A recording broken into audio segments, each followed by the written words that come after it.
আপনারা নিশ্চয়ই জানেন বিগত সরকার আওয়ামী লীগ সরকার আমাদেরকে অনেক অত্যাচার নির্যাতন করেছে। আমি দীর্ঘ 3.5 মাস জেলে ছিলাম, কারাগারে ছিলাম, জালেমে বন্দি কারাগারে ছিলাম।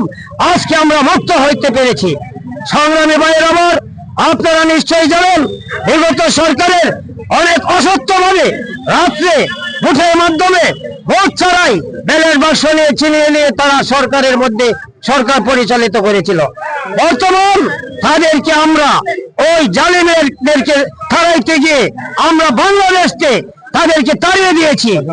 অসংখ্য প্রাণ ঝরেছে, অসংখ্য মানুষ মরেছে এবং অসংখ্য বার আমাদের গুলি করেছে।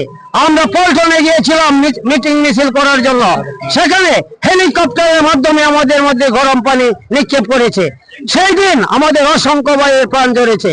ভাইয়ের আবার আমি বলতে চাই, আপনারা যারা আছেন হোসেনপুরে, আপনারা যারা মিডিয়া আছেন, তাদেরকে আজকে আমরা বাংলাদেশ জাতীয়তাবাদী দল তথা হোসেনপুর উপজেলা বিএনপির পক্ষ হইতে, আপনাদেরকে মবিন ভাইয়ের পক্ষ হইতে, জেলা বিএনপির পক্ষ হইতে, হোসেনপুর উপজেলার বিএনপির পক্ষ হইতে আপনাদেরকে আন্তরিক অভিনন্দন জানাচ্ছি। আপনি যেহেতু জেল খেটেছেন, আজকের এই দিনে স্বৈরাচার শেখ হাসিনা পালাইছিল, আপনার অনুভূতিটা কিরকম?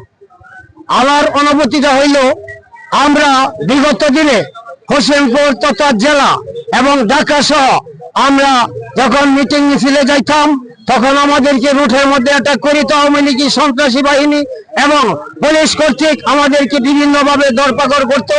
আমরা লড়িয়ে গিয়ে আমরা জেলাতে অসংখ্য প্রোগ্রাম করেছি, ঢাকাতে করেছি, আমাদের উপজেলার মধ্যে করেছি।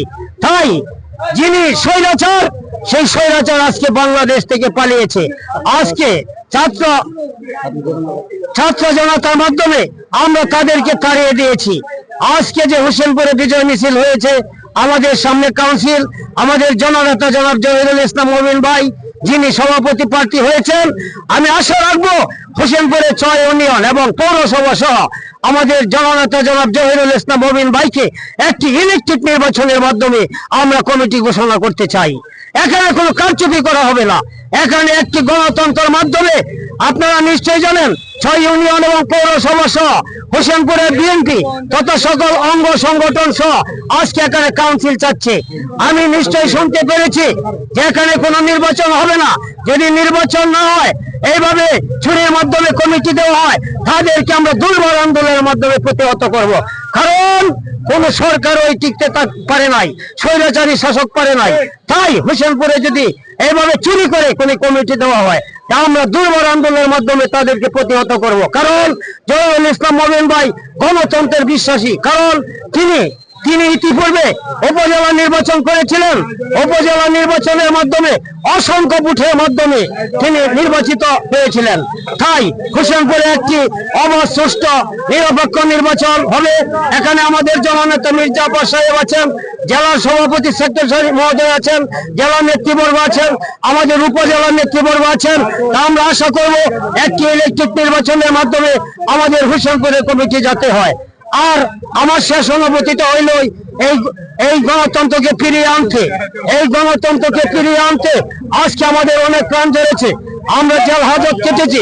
তাই আমাদের আর এইভাবে কোনো প্রাণ যাতে না ঝরে, তাই আমরা অসংখ্য ভোটের ব্যবধানে জনাব জহিরুল ইসলাম মবিন ভাই হোসেনপুরের উপজেলা সভাপতি নির্বাচিত হবে ইনশাআল্লাহ।